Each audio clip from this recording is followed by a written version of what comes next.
Dr. Rob Zatechka, how the hell are you doing there, buddy? Kiss my ass.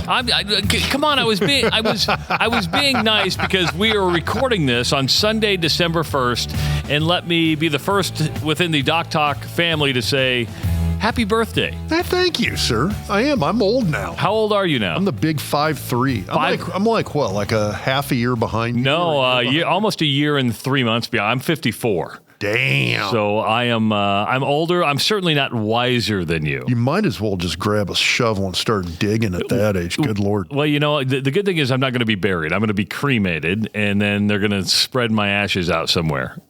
You're too cheap to spring for a plot. I kind of am, right? Because I see these advertisements on billboards around Omaha, like cremations for $999. I'm like, can I prepay for that and just get that done? And is that like a mass cremation or is that an individual cremation? I don't know what that is. Yeah, well, I'm pretty sure it's individual, but yeah, truth be told, it's not like cremation's that much cheaper. It's cheaper than getting a casket and having a funeral and everything like that. That is true. Yeah. So I'm just gonna get they're gonna char me up and I've told the kids, spread me out wherever you want. You don't even have to put me in the ground. No, my wife. It's funny how morbid we get because my wife, and I hate to do this on your birthday, my wife wants to be like a natural pod and be put into the ground and have a tree like grow out where she's at. She wants to be just put in like a burlap sack and put in the ground and plant a tree right there and let it be fertilizer. Okay, well that's actually kind of poetically beautiful. Yeah, because she's much more in tune with nature and stuff than I am. See, I've seen stuff like I don't know if you go follow them on social media, they're like the Battlefield Las Vegas. It's like the places where you can go to Las Vegas and they've got like machine guns. Oh yeah, stuff like that. Yeah. So they actually have a tank, and you can take a tank out into the Nevada desert and fire live tank rounds into the side of a mountain. See, if I would have known that, I would have got that for your birthday. I know it's probably like multiple thousands of dollars. I think it is like a couple grand to do the tank trip. I've done the machine gun shoot thing before, and that's a blast. But I don't know if it's Battlefield Las Vegas that does it, but there's one of these places like that where you can get your ashes put into an explosive round and take it out, have it fired from a tank, and you can go. Your ashes can like nuke half the side of a mountain. So, man, like I'm sitting here going like, okay, well that sounds kind of fun. By the way, you're 5'3", so you're not old yet. You're not even mid-50s yet.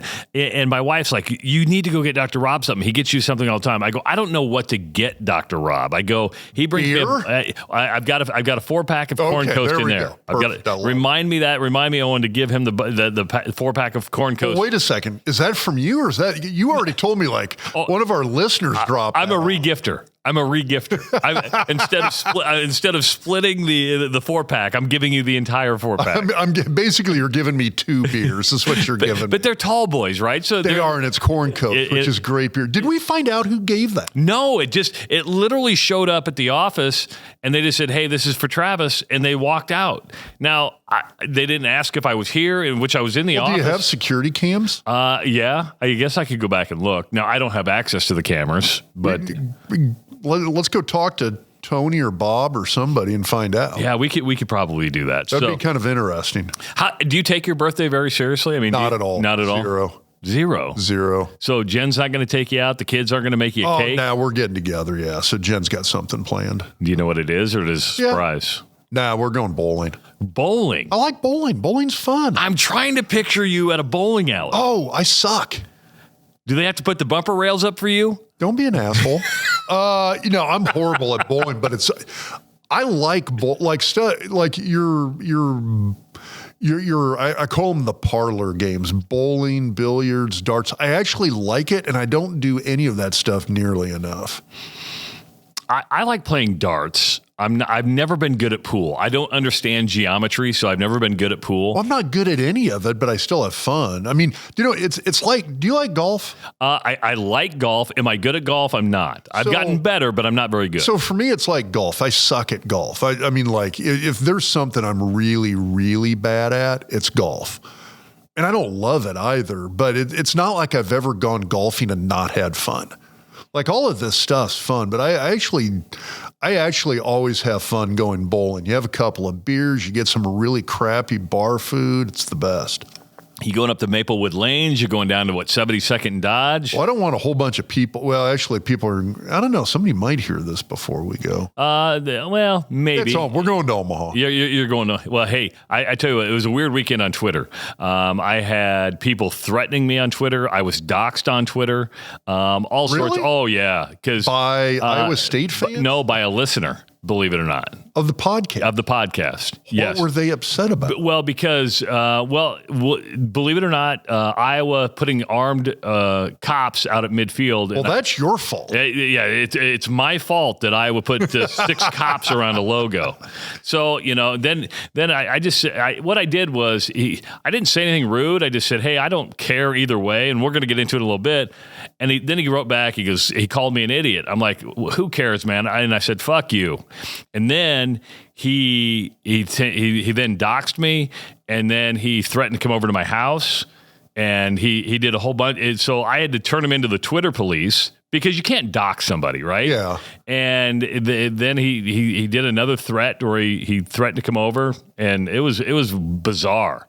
Really bizarre. How did I miss that? Probably because Twitter took it down fairly quickly. Twitter, the ex-police acted really quick. Okay, well, that's kind of... Yeah. I totally missed all of that. Now, I mean, I saw a lot of crap on Twitter over the weekend, but... Yeah, and it was a busy Twitter weekend. Hey, before we get started, don't forget, you know what? Christmas is coming up, and in my family, whether that's my mother-in-law, my father-in-law, my sister-in-law, everybody's getting G-Defy shoes, which is really, really cool. And I got mine on. And I don't because I color coordinated my outfit today. You even noticed that I color coordinated. Your wife dressed you this week. No, I dressed myself.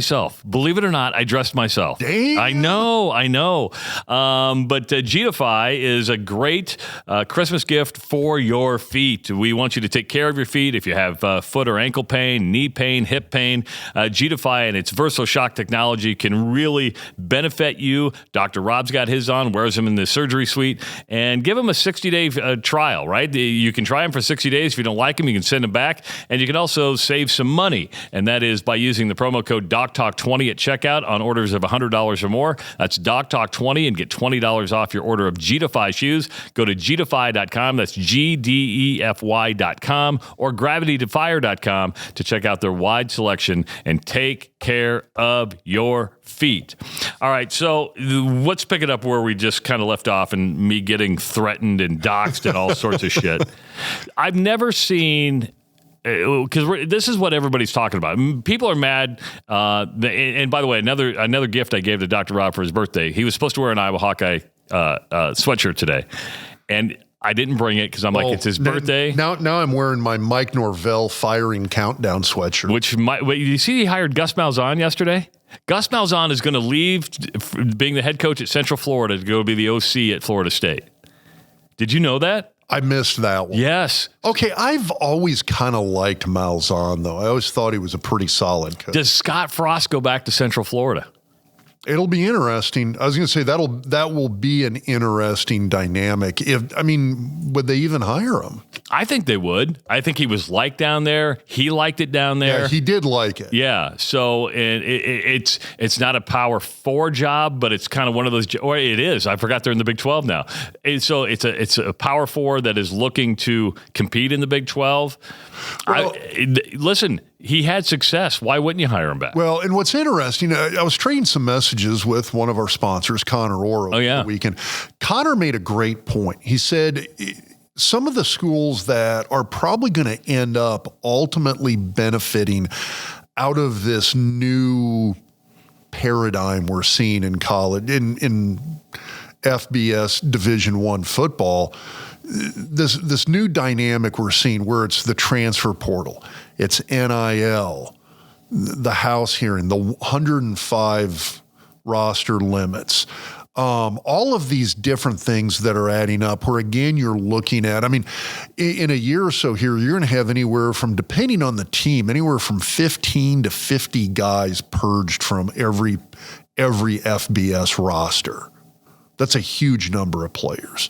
And all these guys are going to filter out. They're all going to head down to they're either going to quit, go to FCS, D2 schools, it's NAIA schools. There's going to see a ton of changes coming here in college football. One of the things that I think is very interesting in all of this is that Connor made the point that you're probably going to see some of these schools, and we're seeing a little bit of this already, where it's these schools that have good alumni support. They're maybe not like Nebraska money, but they've got a fair amount of money, good enough fan support, good enough university support. And the way he phrased it, he goes, they're the low overhead schools. They're the schools that don't have and don't need to have these massive facilities. And he said, these are the schools that you might kind of start surprising people in terms of success on the field and their ability to get and hold on to some higher profile players with NIL money. And the examples he was giving, Central Florida, San Diego State, SMU. You're already seeing it with SMU to a degree. And think about this. SMU is not taking any media rights money from the ACC for 9 years. 9 years. It is. And but on the flip side, they got oil money. Yes, they do. They got Dallas, Texas oil money right there. And that's a real thing, man. It is. It really is. And so that's, they can afford to do that. And right now, they're the class of the ACC. So but it's going to be interesting to see some of these schools. So you mentioned Central Florida. It'll be interesting to see, could a place like that actually become a power in the Big 12? I think so, because I think the Big 12 is still wide open, right? I mean, Arizona State's having a good year. Iowa State got its 10th win. But I still think it's pretty wide open to where there could be a lot of parity in that league for years to come as people start to try to put a stranglehold on it. But we need to get back to angry fans and logos and handshakes. The reason he was talking to Connor Orr is because Connor Orr is a sports agent, does a lot of things with NIL, and he's also a lawyer. So if you need some lawyer needs, whether that's litigation, some estate planning, or anything, just go to orlawgrp.com. That's orlawgrp.com.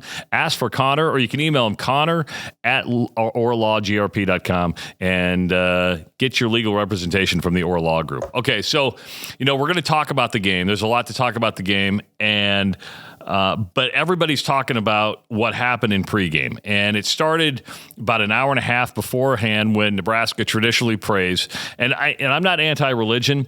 God does not give a shit who wins the football game. Just I want to get that out there. God doesn't care. Pretty sure I agree with you on that one. And God doesn't care where you pray. Exactly. So, but for some reason, and football's not alone. Hockey, the logo is a really big deal. But Iowa apparently knew that Nebraska likes to gather at the 50-yard line and do its pregame prayer. So they put 6 uniformed police officers around the logo to keep them from praying on the logo. That pissed everybody off pregame. That's what started the anger towards me, because I wouldn't say it was stupid.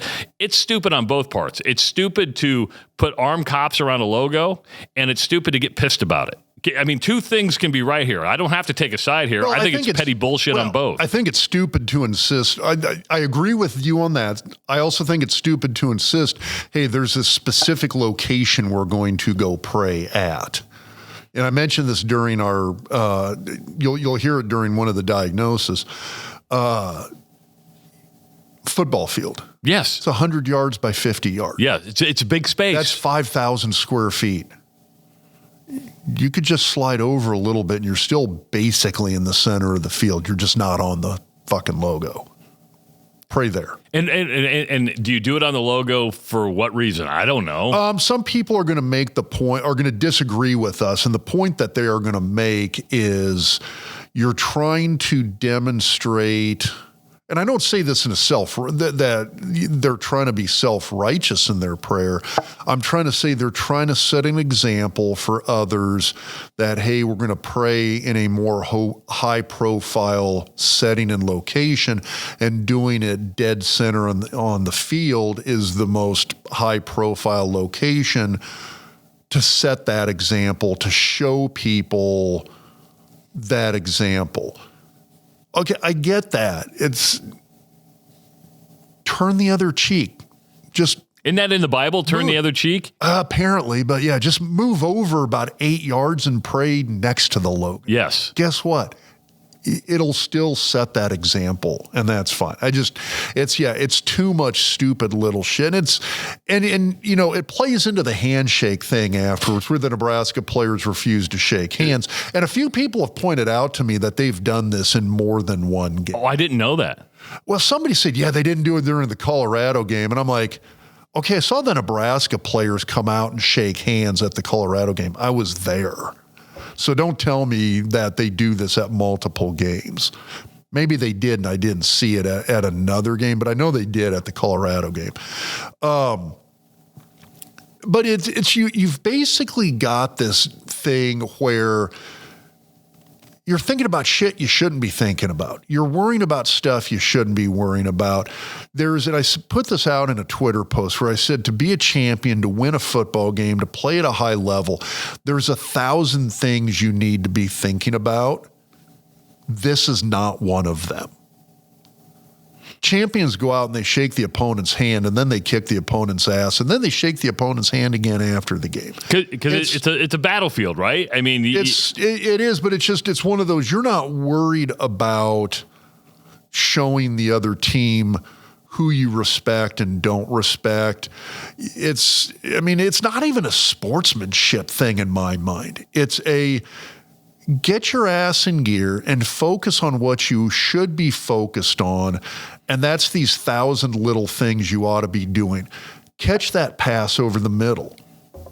On the play where Dylan gets stripped and fumbles at the end of the game, if you're the offensive lineman, you ought to be thinking about your foot position, stepping outside, extending that right arm and squaring the pass rusher back up so he can't get a corner on you. Where's your hand position at? Where's your hip drop at? Where's your power coming from? Where's your follow-up step? These are the 1,000 little things you should be thinking about, not a goddamn handshake. And these are the things that cost you a game against Iowa year after year after year in these one-score games. These are the things that cost you in a one-score game against Illinois in overtime. These are the things that cost you in one-score games against USC and UCLA. I mean, I'm turning into a freaking broken record here with this stuff because you're thinking about alternate uniforms. You're thinking about all whites. You're thinking about not doing a handshake before a game. You're thinking about the pregame prayer. Guess what? I prayed before every game. Probably didn't do it at the 50-yard line, did you? I didn't need to do it at 50-yard line. God still heard me. You probably did it privately where nobody even saw you, because I didn't know you pray. I covered most of your senior year. I didn't see you pray. You probably did it by yourself. Usually. So you need to have some perspective here. Dr. Rob is a former captain, so he was a captain. I have a question for you. And it's not that the captains have to shake hands.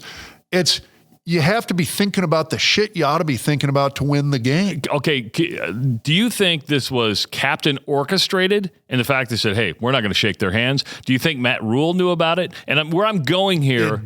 Here's my answer to it. I'm going to head you off. It doesn't fucking matter. Okay, but it came from, wherever it came from, those people are not thinking about the shit they ought to be thinking about to win a football game. So Rob has a tweet that he sent out Saturday night, and it's got over 1 million views on X or Twitter, whatever you want to call it. We still call it Twitter. Over 1 million views. It's got several thousand likes. It's got several hundred comments. And you showed the video and you said, this is not my program. And I thought that was very a strong rebuke of what they did, because you're a former captain. You were so upset on Saturday night or Friday night. You and I were texting back and forth, and you're like, "I'm just going to go drink the night away." It really bothered you for you to say this is not my program. Still, the whole game still bugs me, and I actually didn't know about the handshake thing until the next day. I didn't know about that till Saturday. And when you saw that, that made you even more mad. It did. And I mean, and some of it is a sportsmanship thing. Show some fucking class. Really. And if you disagree with that aspect of it, you know, winners show class. Winners will shake your hand. Guys that win will shake your hand. Teams that know they're going to win will shake hands. We will shake your hands because guess what? we knew we were going to win the game. We knew it. It wasn't a belief thing. It wasn't a hope thing. We fucking knew it. And we knew it because we were not thinking about not shaking hands or wearing alternate uniforms. I hated the all whites when we wore them in 92. That's why we never fucking did it again, because we realized pretty damn quickly, if we're thinking about what the uniform look is, we're not thinking about the million things we ought to, it's not a million, but 1,000 different little things we got to be doing to win the game. The sportsmanship thing does play into it. It really does. That is part of it. But winners, people who have their shit together and are going to win the goddamn game and know they're going to win the goddamn game, those people are going to go out and shake your hand. And you should be scared shitless of those guys. The team that shows up and doesn't shake hands, and you can see it. If you go watch that video, it's out there. We're going to go over in the diagnosis. Watch the Iowa guys. The Nebraska guys come up, they don't shake hands. Well, they have their heads down. The Iowa guys take the ref comes in and goes like, all right, we're pushing you guys apart. The Iowa guys take their 2 or 3 steps back. And what are the Iowa players doing? They're kind of like laughing. They're laughing. Because right there, do you know what they're thinking? Push comes to shove, critical moment in a game. Iowa knows they're ready for that critical moment. The Nebraska players are not, because they're thinking about stupid shit like not shaking hands.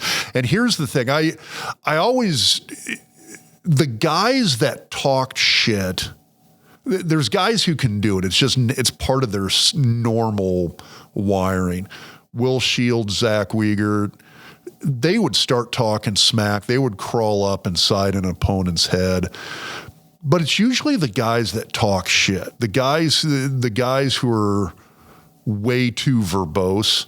I don't worry about those guys, because that tells me you're human. There's something bugging you. It's the moment like you lose your cool a little. It's when you're talking smack, when you're doing the no handshake thing. Here's the thing. When the Nebraska players walked up and didn't shake the Iowa players' hands, right then and there, just a little bit, they've lost their composure. That is a sign of a little teeny tiny bit of lost composure. They lost their cool, and the game hadn't even kicked off yet. And the Iowa players, when Nebraska did that and the Iowa players start laughing, you can see it, that the Iowa players are sitting there going, game hasn't even started. They've already lost a little bit of composure.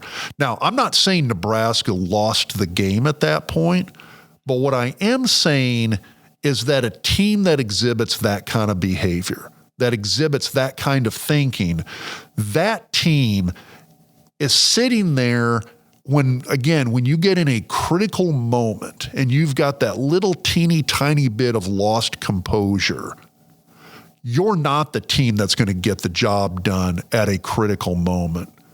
When the game is on the line, you're backed up against a wall and you got to make a play. The team that's lost that little tiny bit of composure isn't going to get the job done. And Iowa knew it. They knew it. That's why they were laughing. And I apologize that I keep interrupting you. They knew it. And again, I'm not saying Iowa knew they were going to win. I'm not saying Iowa knew Nebraska was going to lose.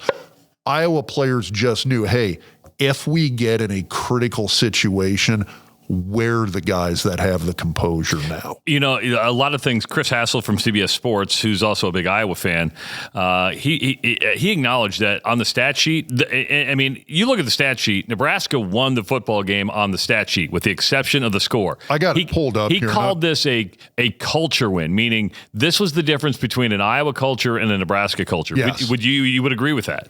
It's the difference between a program that okay. So here's the thing. They have trouble winning Big Ten titles, for God's sakes. They do. But here's the thing, and a lot of that is because some of their culture is they don't go after the 5-star guys. It's really hard to get 5-star guys. They're a development program. Yeah, it really is. It's just not how that program's built, and I get that.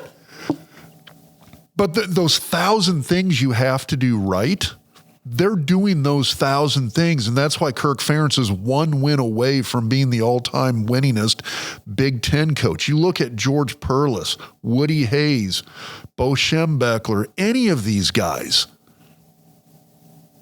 It's going to be Kirk Ferentz. Now, 26 years will do that, but to last 26 years is incredible. But all those other guys were 20-year guys too. It is an epitome of a program that does those 1,000 things correctly. You know, what was interesting is this was an interesting weekend when it came to logos and half court or midfield. And so you had the Nebraska-Iowa drama on Friday. You moved to Saturday. Nothing happens really in pregame, but Ohio State, Michigan, you have fisticuffs, you have pepper spray. Guys got pepper sprayed. Okay, you had an all-out brawl for almost 5 minutes. You had North Carolina and North Carolina State go at it. Arizona and Arizona State went at it. You had Florida plant a flag at Florida State, and Mike Norvell went nuts. I mean, it was like a weird weekend when it came to the logo and midfield, and I'm like, this is just way too much drama. For just shake hands, get the hell off the field, and go talk. Why do you have to plant a flag anyway? I will say some of these rivalries are pretty freaking nasty. They are. And the thing with Nebraska and Iowa is that I do think there's a little bit of a natural, at this point, I kind of feel like Nebraska and Iowa have been playing this series way longer than it has been. I mean, if you want to think, it's like 15 years. This is the 14th year. Yeah, it's not that. We haven't been playing them that long. And Iowa's 10-4 in the series now. Yeah, there's a little bit of organic hate there, and a lot of it comes from Nebraska thinking we're a blue blood, and we're thinking Iowa's not. And why do they have our number? Well, I tell you what, Sean Eichhorst did this. I mean, you remember when he fired Bo Pelini, and Bo had just beaten Iowa, got the 9th win of the year, and he said, well, he had to evaluate where Iowa's program is compared to Nebraska's, and that's why he fired. But I think that's just motivation. That was locker room material. To me, being an Iowa fan, growing up in Iowa, I like the rivalry where it is. I mean, I like the wins. I would have been able to handle a loss because they were getting their ass kicked on Friday night. I mean, Scott Spreitzer, if you watch Behind the Point Spread, which we do every Wednesday, Scott Spreitzer texted me after the game. He goes, how long has Scott Spreitzer been a professional gambler? 40 years. 40 years. The guy has done nothing but bet. He goes, this is the first time in my history I have seen a team go 0 for 10, which Iowa did on third down conversion, and get outgained by 200 yards and lose a football game. Yeah. There's no way Nebraska should. I mean, I'm looking at the stats. It's mind-blowing. 20 first downs to 5, 334 yards of total offense to 164. I mean, passing, Nebraska was 22 of 33, no picks. Iowa's 8 of 15. Iowa had 7.7 yards per pass.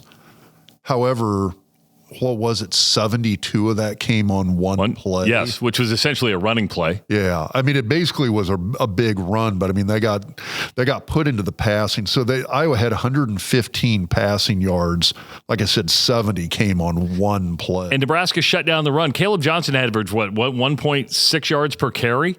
So Iowa had 1.9 per rush, 49 total yards on 26 attempts. The difference was That's brutal. Special teams and turnovers. Nebraska put the ball on the floor 5 times, had two of them they lost at crucial times. Yeah. Both led to scores. Both and think about the first score that Iowa was held to a field goal. Iowa got the ball at their own Nebraska's like the 3-yard line. and they held them out of the end zone. Yeah. Nebraska's defense, I mean, it was spectacular. One play. I mean, part of me wants to grant them, okay, hey, sometimes you get burned. That was just shitty tackle. It was the worst tackling I've seen in a long time from any college football team. In a game in which they were tackling very well, it was shitty tackling on one play. Time of possession, it was basically 40 minutes to 20 minutes. It makes zero Iowa sense. never had the ball. I mean, and it was a fast game too, which I had that in my halftime things to think about.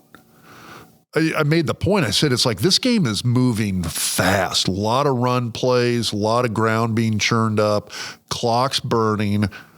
Your opportunities are going to be limited here, and Nebraska needs to score. I texted you, I can't remember when. I think Nebraska still I think it was when Nebraska was up 10-3, maybe. I can go back and look, but I'd have to look.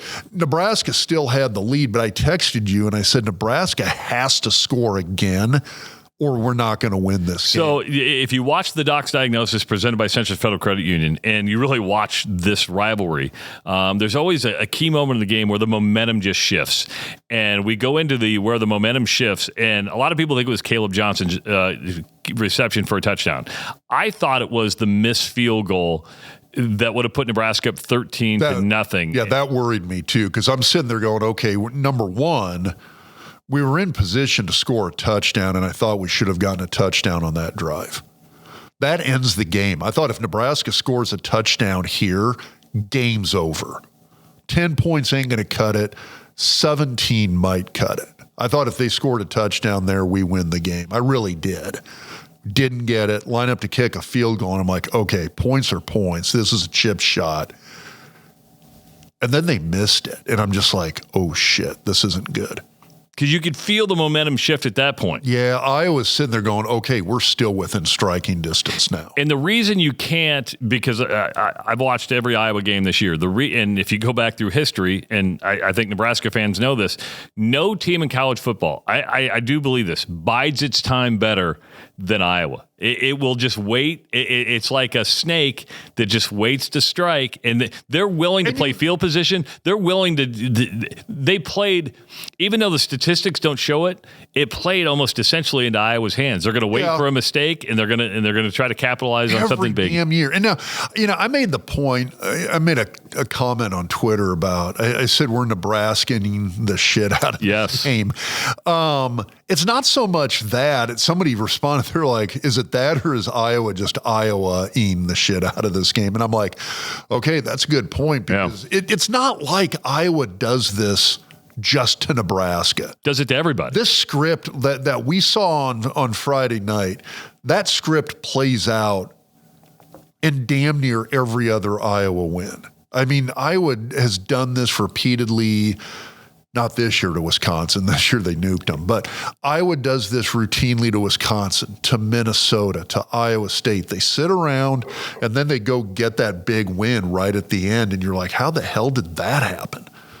And I'm still trying to figure it out. I mean, it was such a dominant performance by Nebraska, especially defensively. The way they shut Caleb Johnson. That was a shutdown. And I thought Raiola played well. I thought that Nebraska's running game was effective. It was. I mean, by this season's Nebraska standards, if you're going to again grade it, always grading on a curve. If you want to grade it on a curve for the current Nebraska team, it was a solid performance offensively. Other than a couple of things. One, you need touchdowns, not field goals. That's going to come back to haunt you. It will. They need to score touchdowns. There was a couple of drives that stalled out, and they stalled out because of stupid little things. I mean, I think it was Banks had a ball go through his hands over the middle on a third down play that would have kept a drive going for Nebraska. There was a couple of run plays that I thought, I saw one or two blocks break down late that could have gotten it for Nebraska. That last strip sack for Iowa that gave Iowa the ball. I mean, there's these little things that I'm looking at going, and again, we talked about it a lot of times over the last few years. The margin for error with this Nebraska team is paper thin. There's almost no margin for error. You can't have those mistakes. You can't have those plays. The example I bounce back to, and again, I'm not trying to live in the 90s. I'm just trying to give an example that illustrates here. Nebraska versus West Virginia in the kickoff classic. We had 5 turnovers. We gave West Virginia the ball 5 times that day. We beat them 31-0. Now, we were walking off the field going like, holy crap, that would have been like a 63-0 if we didn't have damn turnovers. But it's there's that's a team that we had a wide margin for error. We could turn the ball over to a bowl game team 5 times and still beat them 31-0. You go to the Orange Bowl against Miami. Tommy threw an interception. Brooke threw an interception. We lost at least one. I think it was one or two fumbles. This was to a defense that had 4 first-round draft picks and 2 NFL Hall of Famers on it. You turn the ball over to a team like that, there's no way you should win. We still beat them. That's a wide margin for error when you can turn the ball over 3 times against a top 5 Miami team in Miami and still win. It's a big margin for error. This team does not have a margin for error. 1 turnover can cost you the game. 1 missed field goal can cost you the game. You give up one, you have 1 breakdown on defense where you have bad tackling. 1 play can cost you the game. It's that is a non-existent margin for error. You've got to do, and again, this goes back to the handshake thing. This is why this shit pisses me off. Because there's 1,000 things that you have to do right, and you've got to be perfect on those 1,000 things because you do not have a margin for error. Of the 6 losses Nebraska has this year, is this the one that bothers you the most? I didn't think it would be, but yeah. And it's because, again, you look at that stat sheet and go, how the fuck did you lose that? You had the ball for 40 minutes. You had almost 200 yards more of offense. You had a 20-5 advantage in first downs. Turnovers, special teams, even the penalties. We had 20 yards in penalties. They had 15. But God, a couple of those penalties were critical. But again, it's turnovers and special teams. Again, we've been bitching and moaning about this shit for years now with Nebraska that, God, if they could just clean up the turnovers and special teams, we'd win a lot more games. I think it was Dirk Chatelain, former Omaha World Herald writer, who put this out there. With those 2 turnovers, Nebraska ended the season in a negative turnover ratio, which they haven't been positive since 2016, last time they went to a bowl game. But so they ended the year in a negative turnover ratio. It's been a little better this year. It has been. I would agree with that. It's not the nonstop interception-a-thon we've had the last several years, but again, it all goes back to the fact that this margin for error is non-existent. You've got to do those 1,000 things correctly. You've got to be perfect with all these little things, and you got to stop thinking about stupid shit like handshakes and all-white uniforms. So Nebraska now gets the extra time for bowl practice, which is huge. It is huge. Big. So what do you work on during this time? How do you work on those little things? How do you say, hey, stop doing handshakes like this? How do you work? You literally say this? that to the guys like, hey. What if it was Matt Rule's idea? Does he say it's on him? He stands up and says, hey, this was a stupid fucking idea and we shouldn't have done that, and that's on me.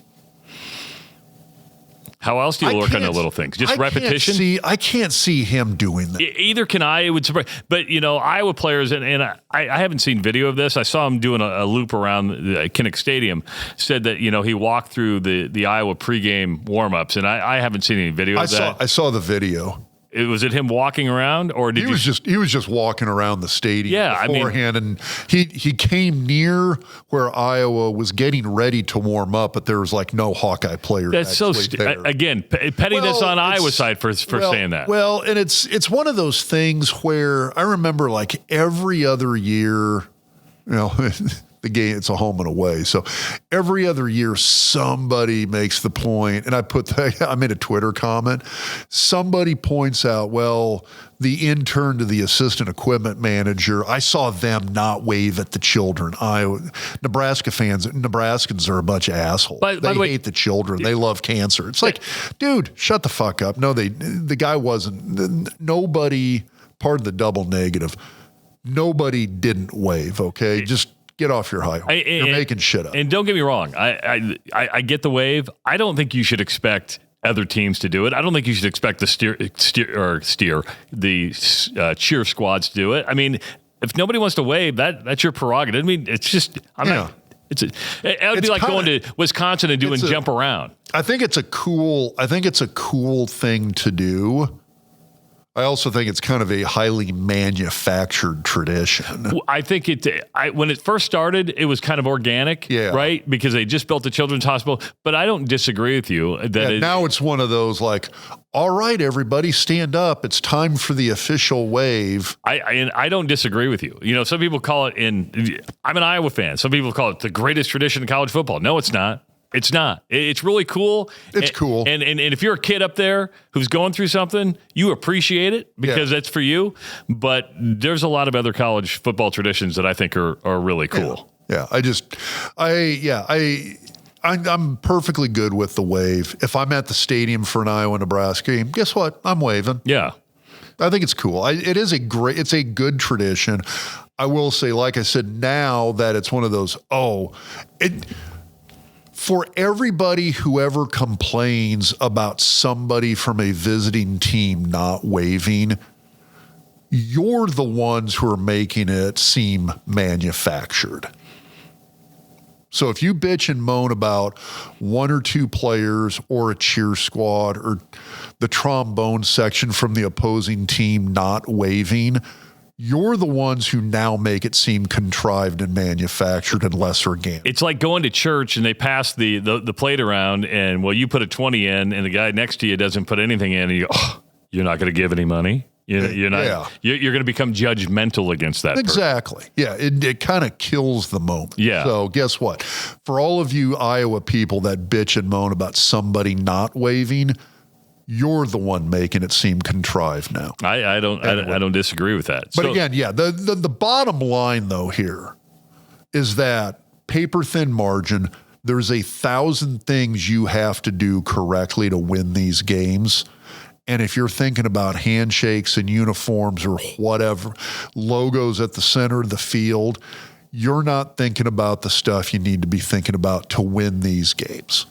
So you've got another month of practice. We'll find out where Nebraska plays after the conference championships next week. We could go through the scenarios. There's some out there. I'm not going to dive into that because you don't know until the championship games Big Ten are over. Championship is Penn State and Oregon. Okay. Well, yeah, because.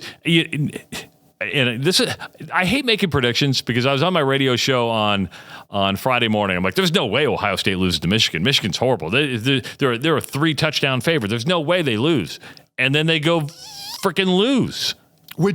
So there are some rivalries where I truly think it does not matter who's the better team. Alabama, Auburn, Michigan, Ohio State. Some of these rivalries transcend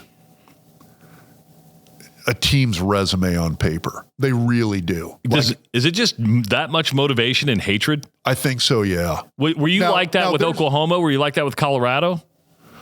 Or was Oklahoma like that with you and Colorado like that with you? That's kind of interesting. I mean, I think on the Oklahoma side, that's a tough one because Oklahoma was not it wasn't these top 10 matchups. It was you had top 5, top 10 Nebraska teams, and you had like a top 25 Oklahoma team.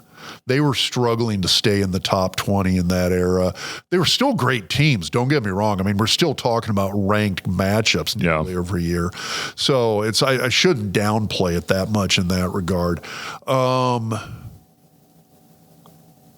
We didn't hate Oklahoma though. There was a mutual respect there. God, you loved playing in that game. I mean, it's the epitome of that game in my mind was when I was a redshirt freshman.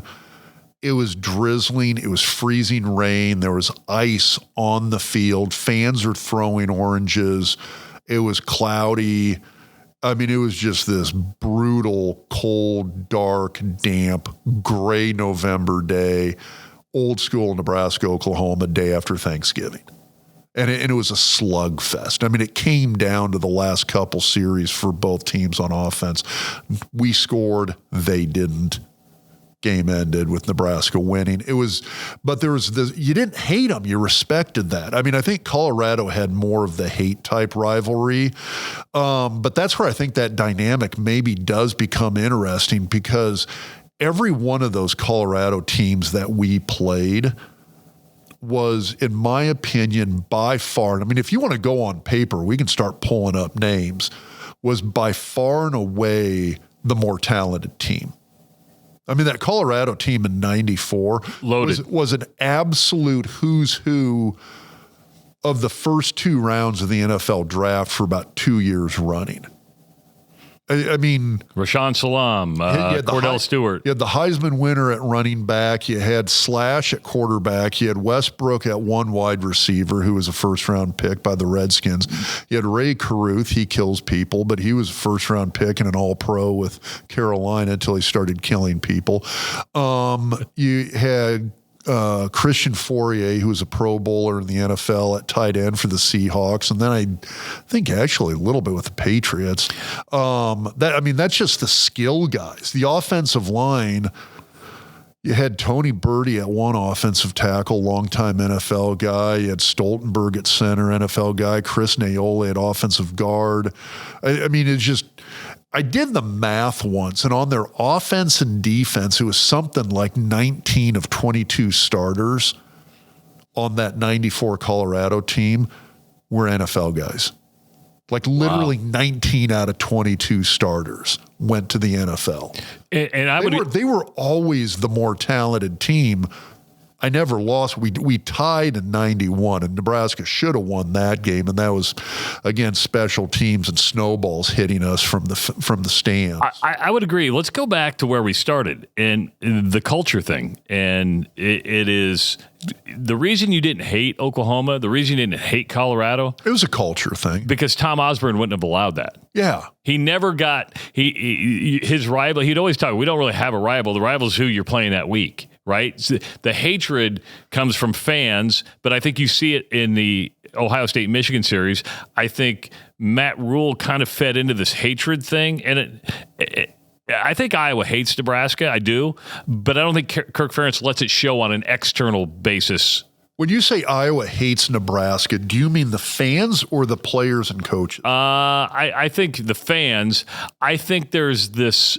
Now, I have no proof behind this, but I think there's. I'm not going to call it jealousy, but maybe some envy from when Nebraska came into the Big Ten and thought we were going to run the table. Thought they're going to run the table and didn't maybe respect the other programs, especially Iowa, Minnesota, Wisconsin. Yeah, I would agree with that. I mean, the other thing is I think there's this. Nebraska keeps thinking they're better than they are. Even during the losing streak, they do. Yeah. And we're sitting around and we're doing this. Just wait. We're going to be back. Just wait and see. Okay. Well, fuck, we've been doing that for almost 15 years now in the Big Ten. And what's back? If you don't make the college football playoff, you're not back. In this day and age, that's making it back, I would say. Yes. I think if you think in terms of changing dynamics within college football, I would have to say back is, yeah. I mean, at least, how about this? Give me a 10-year span and give me a winning record over somebody. Give me a winning record over Minnesota. Give me a winning record over Iowa. Give me a winning record over Colorado. I mean, we've played Colorado, like 4 times now in the last 8 or 10 years, and we've won one of them. This year. Good. Yeah. And the best one might be this year because Colorado ends up with 9 wins. Yeah. So I'm sitting here and I'm like, it's hard to say what back is. Because 9 wins ain't back anymore. Because I know that used to be the standard, but 9 wins isn't going to get you anything. 9-3 is going to probably have you, unless they go to 16 teams, is going to keep you on the outside of a college football playoff. Yeah, it very well could. You have the benefit of being in the Big Ten, which is a good thing. Yeah, you make a very good point there. Yeah, we'll see what happens. But I mean, I think when you've got 12 regular season games, I think 9 or 10 wins.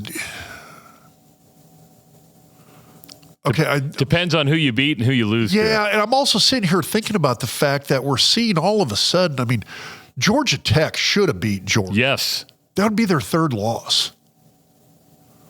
I mean, all of a sudden you're seeing these teams like Georgia and Alabama struggling to not have that third loss.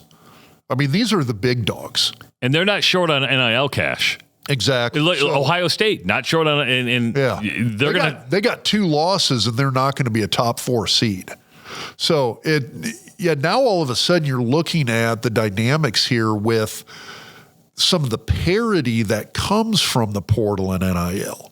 That I think you're going to, I mean, it's interesting because you go back, there was a time period you could look at like the top 20 poll in college football. And this is kind of maybe more back in the 1980s.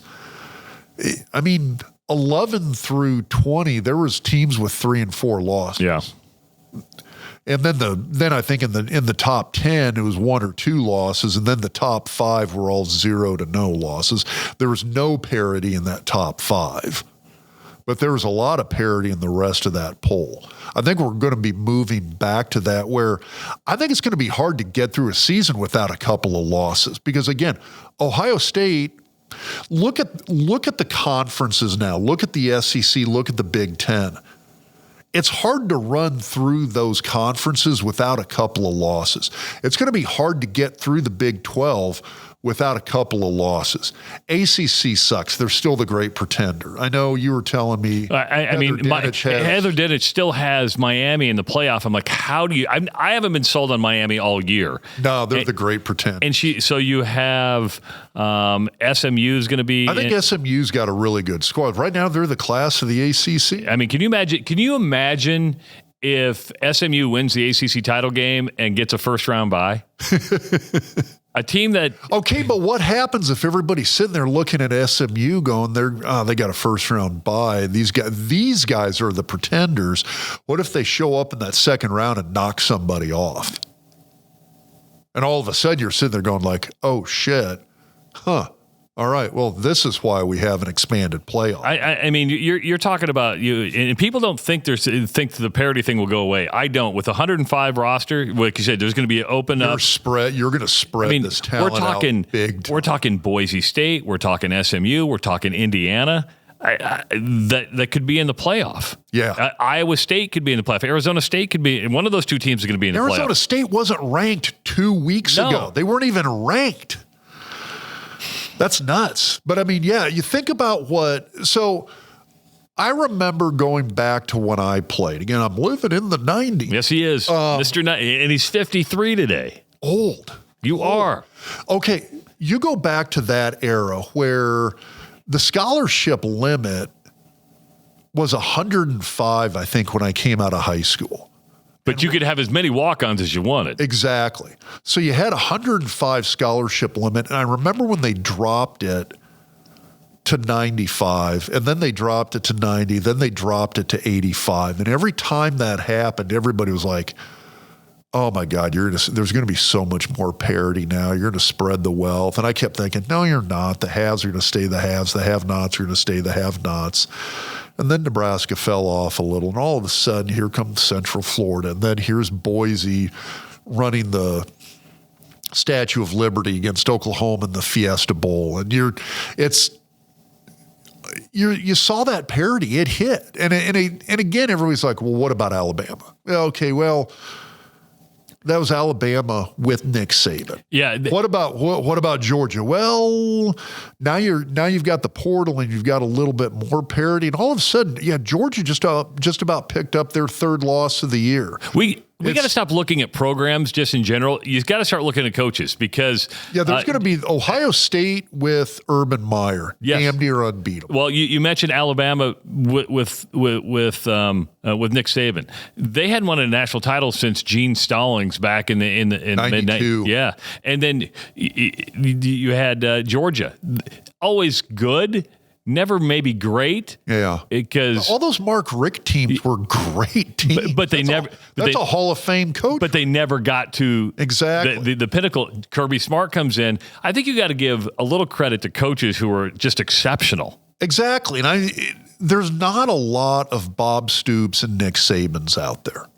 There's just not. And by the way, Bob Stoops only won one national title. That's a lot. Yeah, the what was it? 18 Big 12 titles. Yes. So that's pretty freaking good. And I get it, but that also I think illustrates truly how hard it is to do this, even for the guys who are the Mount Rushmore, like the all-time Mount Rushmore guys. So I give those guys a lot of credit. They're amazing coaches, and I consider those one-offs. Otherwise, there's been a fair amount of parity within college football that came from that scholarship limit. The combination of the 105 NIL and the portal, you're going to like this year we're seeing just barely scratching the surface of what level of parity is coming. And I think we are, and again, this was a bit of a tangent here. I apologize for that. But I think we're going to hit a point where you're going to have a fourth of the playoff. There's going to be 3 lost teams at some point. Just because everybody's going to beat everybody. The Big Ten is going to self-cannibalize because you've got too many programs with too good of coaches, with too good of opportunity to recruit players. Because all of a sudden now, I think in the recruiting world, USC, UCLA, Oregon, and Washington become major recruiting players now that they're in the Big Ten. These are going to be hard teams to beat. Ohio State found that out. It's SEC. They're finding it out right now. Georgia is struggling to beat Georgia Tech. Georgia Tech's coach I think he's a pretty damn good coach. There is a guy who's going to be coaching an SEC school here in a year or so. I'm looking at the Big 12. It's hard to get through the Big 12 when you look at Kansas State and Kansas and Iowa State. The truth is really good football right now. I mean, Iowa State, what Matt Campbell has done at Iowa State is impressive. And they had their first 10-win season. And the Big 12's open now. You don't have Oklahoma and Texas in there anymore who would be dominant. That conference is wide open for somebody to just scoop in. And you're going to have 2 and 3 lost teams from these conferences making the playoffs. Give it a year or two, it's going to happen. Big Ten title game, Penn State against Oregon. Because I don't like James Franklin. He threw a touchdown pass up 44-7 on Maryland yesterday, and his excuse was, I got to let my 3rd and 4th stringers play. Take a damn knee when you're up that much. That's sportsmanship. There you go. But I don't like the guy. I hope Oregon just pounds the shit out of him. I do. Penn State's one of those teams that, you talk about Miami being a pretender in the ACC, which is a little bit of, I think, a pretender conference. Like I said, I say that. Let's see what SMU does in the playoff. I think Penn State's the pretender in the Big Ten. You go down. I get what they did against Maryland, but Maryland's not very good. No, Maryland's bad. Really bad. Hold on. I'm going to... Here we go, Penn State.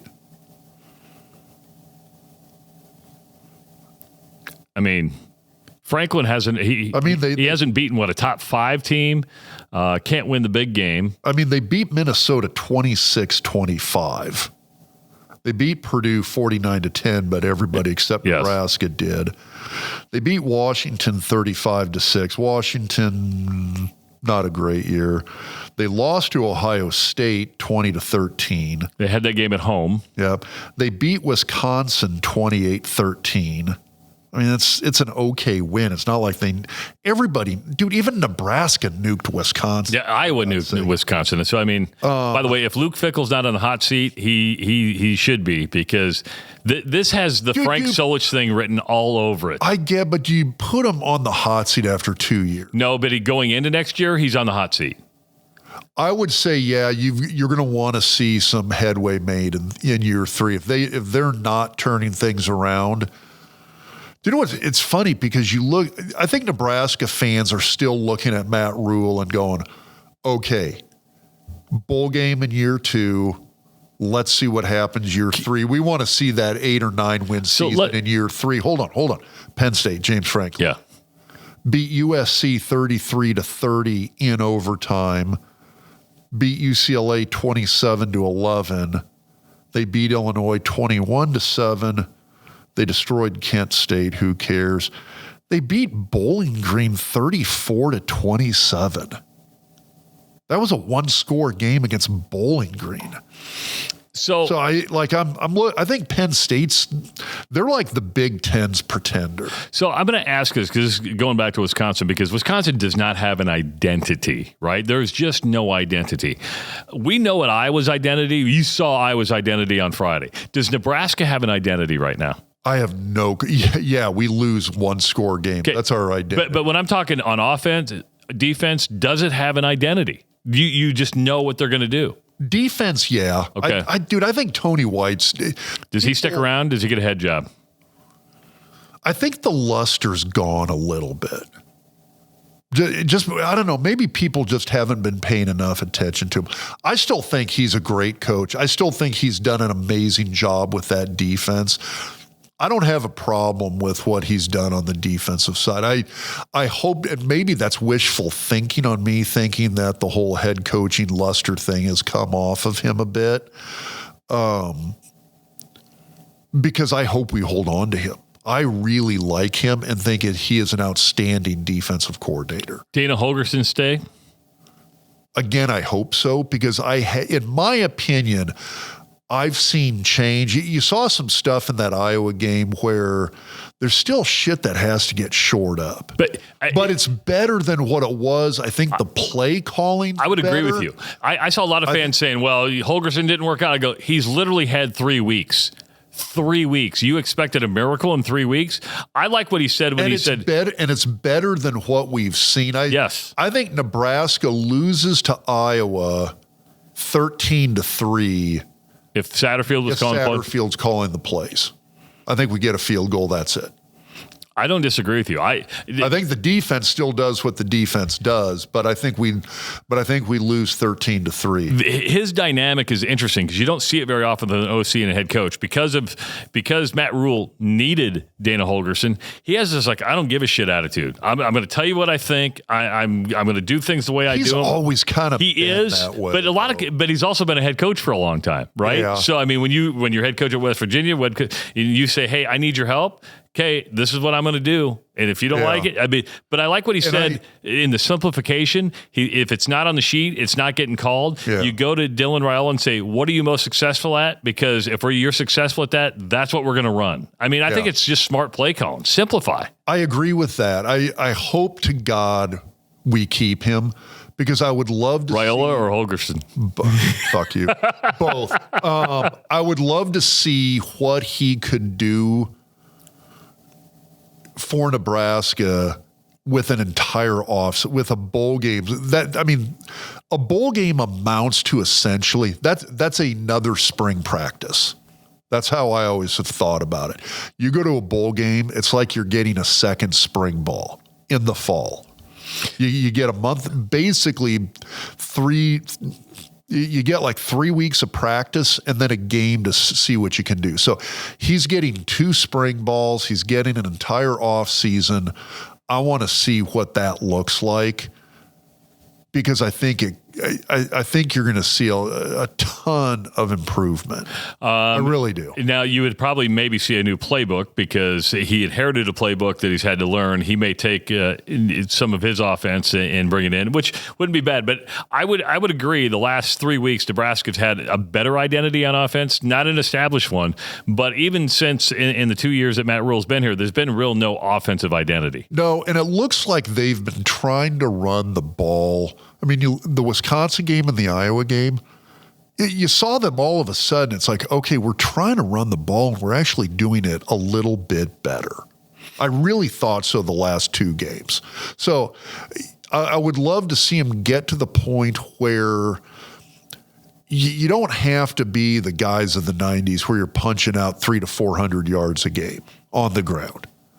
if they can be a team that gets a solid 150 to 200 rushing per game, God, that frees up your quarterback. It really, really does. And if they can do that, Raiola can do his thing, and I think that's a good-looking identity to have right there. So that's my hope. I hope Holgorsen sticks around. I hope Raiola sticks around, because I think I would be really excited for Nebraska next year if that happens.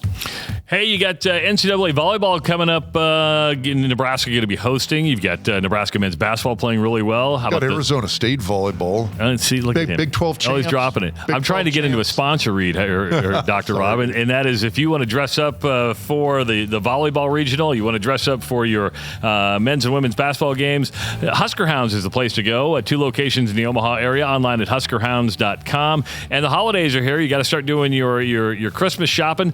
So go see Scotty Strunk, who's lost more weight than me, and he looks really good over at the 84th Street and Center Superstore. That's huskerhounds.com. You do realize Scott will order you Arizona State gear if you go in and ask him. Yeah, all of a sudden you're a Sun Devil. All of a sudden you're a Sun Forks Devil. up. Look at that. Are you going to be rooting for Arizona State over Iowa State in the Big 12 championship game?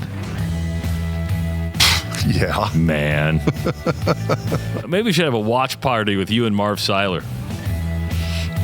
Fuck you. We need to get Marv Seiler on this podcast just to talk about that game. We could probably talk for hours. You'd be the one who would have you've got a connection that knows him. We may have to do that. You may have to go digging for it, but somebody knows Marv Seiler. By the way, the regular season's over, so we may still do some individual podcasts, but we're going to start getting into interview season. So Rob and I are going to kind of whiteboard of who we want to bring on and have conversations with.